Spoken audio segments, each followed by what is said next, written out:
आपने एक कहावत सुनी होगी, चमत्कार को नमस्कार है। लेकिन सच ये है कि हर चमत्कार नमस्कार के योग्य नहीं होता है। जहां नारायण साकार विश्वहरि जैसे बाबा होते हैं, चमत्कार वहां नहीं होते। चमत्कार वहां होते हैं जहां हमारे देश के जवान मौजूद होते हैं। और इन जवानों ने जो चमत्कार किया है, उसे देखकर पूरा देश उन्हें 100 बार नमस्कार करेगा। जो जम्मू कश्मीर में हुआ है, वो आज आप सभी न्यूज़ मित्रों को भी देखना चाहिए। सोचिए, आप किसी बस में बैठे हो, बस पहाड़ी रास्तों पर जा रही हो, दूसरी तरफ गहरी खाई हो और उसी वक्त बस का ब्रेक फेल हो जाए तो क्या होगा? जिस डर का अंदाज़ा आप इस वक्त लगा रहे हैं, उसे जम्मू कश्मीर में एक बस में बैठे 45 लोगों ने साक्षात महसूस किया। ये 45 लोग लगभग मौत के करीब पहुंच गए थे, लेकिन ऐन वक्त पर सेना के जवान पहुंच गए और बाजी पलट दी। आज बस में सवार वो 45 यात्री इन देवदूतों को जवान नहीं, भगवान बता रहे हैं, क्योंकि इन जवानों ने उन्हें नई जिंदगी दी है। दरअसल मंगलवार को अमरनाथ यात्रा से लौट रहे श्रद्धालुओं से भरी एक बस जब बनिहाल पहुंची तो बस का ब्रेक फेल हो गया। जिस वक्त ड्राइवर को यह पता चला कि बस काफ़ी स्पीड में थी और जैसे ही यात्रियों को इसकी जानकारी मिली, वो जान बचाने के लिए चलती बस से कूदने लगे। तभी वहां मौजूद जवान तेजी से बस की ओर भागे और आगे जाकर उन्होंने बस के पहियों के नीचे बड़े बड़े पत्थर रख दिए, जिससे वो बस रुक गई और 45 लोगों की जान बच गई।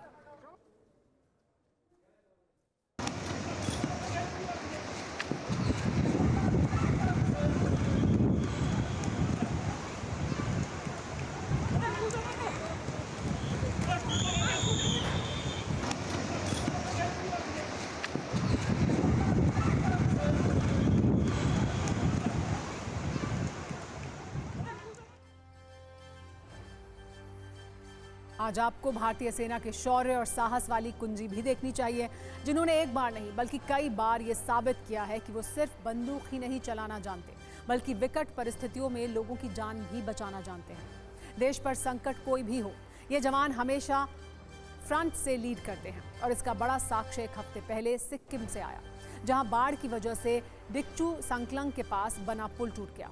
लेकिन भारतीय सेना की त्रिशक्ति कोर के इंजीनियर्स ने सिर्फ 72 घंटे में 70 फीट लंबा पुल बना दिया। लोगों की जान बचाने के लिए कैसे ये जवान देवदूत बन जाते हैं, ये भी देखिए। वर्ष 2019 में सिक्किम की लाचुंग वैली में एक बर्फीला तूफान आया, जिसमें 150 टूरिस्ट फंस गए।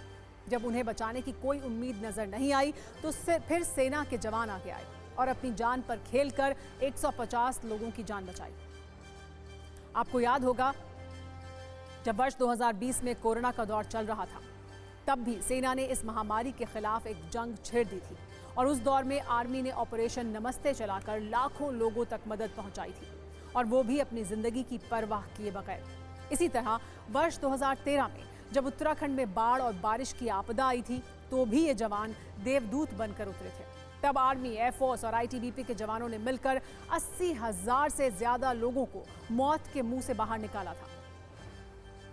यानी हालात कोई भी हो, संकट कितना भी बड़ा हो, सेना के जवान देश के आम नागरिकों के लिए वो संजीवनी बनकर पहुंचे, जिससे उन्हें नई जिंदगी मिली। इसीलिए हम आपको सेना के इन चमत्कारों को नमस्कार करना चाहिए और ढोंगी बाबाओं के चमत्कारों से उचित दूरी बनाकर रखनी चाहिए।